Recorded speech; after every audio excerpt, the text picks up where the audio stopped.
Selamat pagi, salam sejahtera untuk kita semua. Saya Antonius Kurniawan Andika Jingi dengan NIM 2018-03-1056 akan mempresentasikan hasil penelitian saya dengan judul Pengaruh Kebijakan Dividen, Keputusan Investasi, dan Profitabilitas terhadap nilai perusahaan, studi empiris pada perusahaan manufaktur yang terdaftar di Bursa Efek Indonesia periode 2018 sampai dengan 2020. Yang pertama, latar belakang. Nilai perusahaan adalah persepsi investor terhadap taraf keberhasilan perusahaan yang tercermin pada harga saham suatu perusahaan. Semakin baik kinerja suatu perusahaan, maka semakin tinggi juga kepercayaan investor untuk menginvestasi modalnya pada perusahaan itu. Artinya, manajemen keuangan perusahaan wajib mempunyai tujuan dasar yang baik dan jelas agar dapat bekerja secara efektif, agar nilai perusahaan mendeskripsikan penilaian dari evaluasi masyarakat atau investor atas prestasi perusahaan tersebut di masa kini serta masa yang akan datang. Dari penelitian ini, saya meneliti nilai perusahaan yang didasari oleh 3 faktor, yaitu kebijakan dividen, keputusan investasi, dan profitabilitas.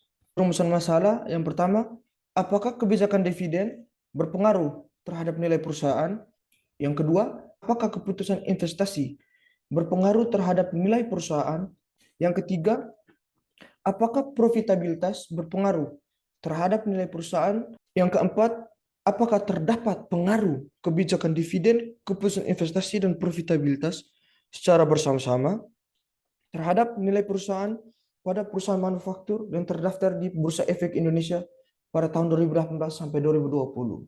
Nah, tujuan penelitian yang pertama, meneliti dan menganalisis dampak kebijakan dividen terhadap nilai perusahaan. Yang kedua, meneliti dan menganalisis keputusan investasi untuk mempelajari nilai perusahaan pada perusahaan manufaktur yang menjadi nilai Y pada penelitian ini. Yang ketiga, meneliti dan menganalisis dampak profitabilitas pada nilai perusahaan. Yang keempat, meneliti dan menganalisis pengaruh kebijakan dividen, keputusan investasi, dan profitabilitas secara bersama-sama pada nilai perusahaan pada perusahaan manufaktur yang terdaftar di Bursa Efek Indonesia pada tahun 2018 sampai 2020. Manfaat penelitian dibagi menjadi dua, yaitu yang pertama manfaat teoritis dan manfaat praktis. Manfaat teoritis sendiri ditujukan untuk peneliti dan bagi akademis. Yang kedua, manfaat praktis ditujukan untuk perusahaan dan untuk investor. Bisa kita lihat sebagai berikut. Variabel dependennya kebijakan dividen sebagai hipotesis 1, keputusan investasi sebagai hipotesis 2, profitabilitas sebagai hipotesis ketiga, dan hipotesis keempat yaitu kebijakan dividen, keputusan investasi, dan profitabilitas. Apakah secara bersama-sama dia berpengaruh terhadap nilai perusahaan. Berikutnya, ini hipotesis penelitian. Hipotesis penelitian yang pertama, kebijakan dividen berpengaruh positif terhadap nilai perusahaan. Hipotesis kedua, keputusan investasi berpengaruh positif terhadap nilai perusahaan. Hipotesis ketiga, profitabilitas berpengaruh positif terhadap nilai perusahaan. Dan hipotesis keempat, kebijakan dividen, keputusan investasi, dan profitabilitas secara bersama-sama berpengaruh terhadap nilai perusahaan. Metode penelitian yang saya pakai di sini yaitu yang pertama, jenis data yang digunakan dan penelitian ini adalah data kuantitatif karena menguji teori-teori dengan menggunakan angka dan metode statistika dalam melakukan analisis. Analisis kuantitatif dimaksudkan untuk memperkirakan besarnya pengaruh secara kuantitatif dari perubahan satu atau beberapa kejadian lainnya dengan menggunakan analisis statistik. Operasional variabel penelitian terdiri dari dua, yaitu variabel independen dan variabel dependen. Variabel independen yang sebagai variabel independen di sini yaitu nilai perusahaan. Yang kedua variabel dependen yaitu kebijakan dividen sebagai X1. Yang kedua keputusan investasi sebagai X2. Yang ketiga profitabilitas sebagai X3.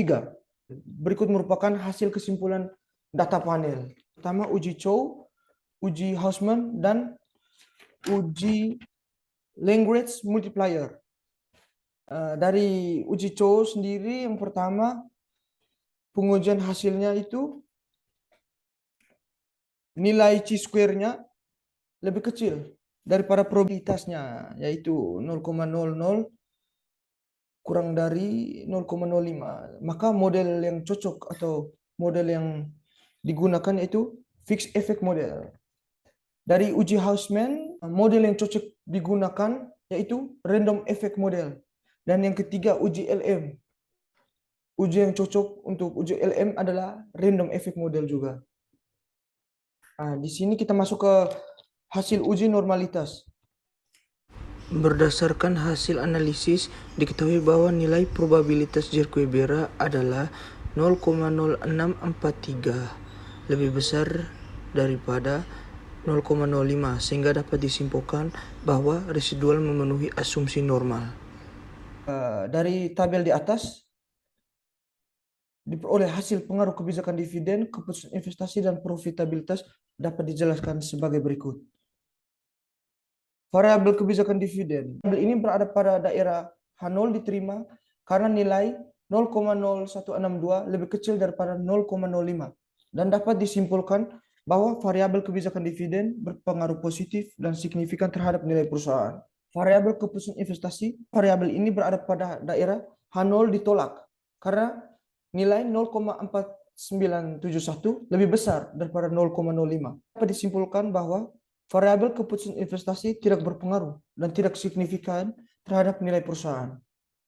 Variabel profitabilitas, variabel ini berada pada daerah H0 ditolak karena 0,1289 lebih besar daripada 0,05 dan dapat disimpulkan bahwa variabel profitabilitas tidak berpengaruh dan tidak signifikan terhadap nilai perusahaan. Di sini juga saya mau menjelaskan tentang hipotesis keempat tadi. Apakah kebijakan dividen, keputusan investasi, dan profitabilitas apakah berpengaruh secara bersama-sama terhadap nilai perusahaan? Untuk kita mengetahui bahwa ada pengaruh dan tidaknya dari ketiga variabel ini terhadap variabel Y, maka dari hasil yang didapat bahwa hasil uji koefisien menunjukkan nilai sebesar, kita bisa lihat pada slide sebelumnya melalui tabel ini, bahwa nilai F itu sebesar 2,659179. Probabilitasnya sebesar 0,05 ini 6959, yang artinya lebih besar daripada 0,05, yang menandakan bahwa kebijakan dividen, keputusan investasi, dan profitabilitas tidak berpengaruh terhadap nilai perusahaan secara bersama-sama. Kesimpulan yang saya ambil yaitu kebijakan dividen berpengaruh dan signifikan terhadap nilai perusahaan manufaktur di Bursa Efek Indonesia pada periode 2018 sampai 2020. Keputusan investasi tidak berpengaruh dan tidak signifikan terhadap nilai perusahaan manufaktur di Bursa Efek Indonesia pada tahun 2018 sampai 2020. Stabilitas tidak berpengaruh juga dan tidak signifikan terhadap nilai perusahaan manufaktur di Bursa Efek Indonesia periode 2018 sampai 2020. Kebijakan dividen, keputusan investasi, dan profitabilitas tidak berpengaruh dan tidak signifikan secara bersama-sama terhadap nilai perusahaan manufaktur di Bursa Efek Indonesia periode 2018 sampai 2020. Saran bagi peneliti, yang pertama, bagi peneliti selanjutnya sebaiknya merubah objek penelitian yang dapat dirubah menjadi perusahaan pada jenis lain seperti real estate, properti, dan lain-lain, sehingga mendapat hasil penelitian yang lebih baik lagi.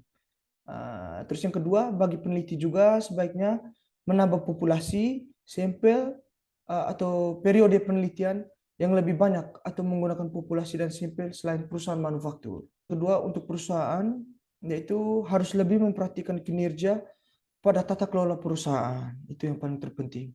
Bagi investor sebaiknya memeriksa dulu tata kelola perusahaan dan memperoleh informasi sebanyak-banyaknya yang akan dijadikan acuan untuk melakukan investasi.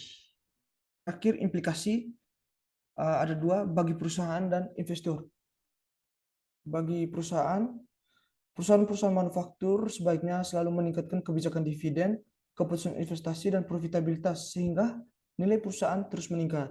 Karena pada dasarnya nilai perusahaan menjadi indikator yang sangat penting untuk para investor untuk menanamkan modal dan untuk berinvestasi.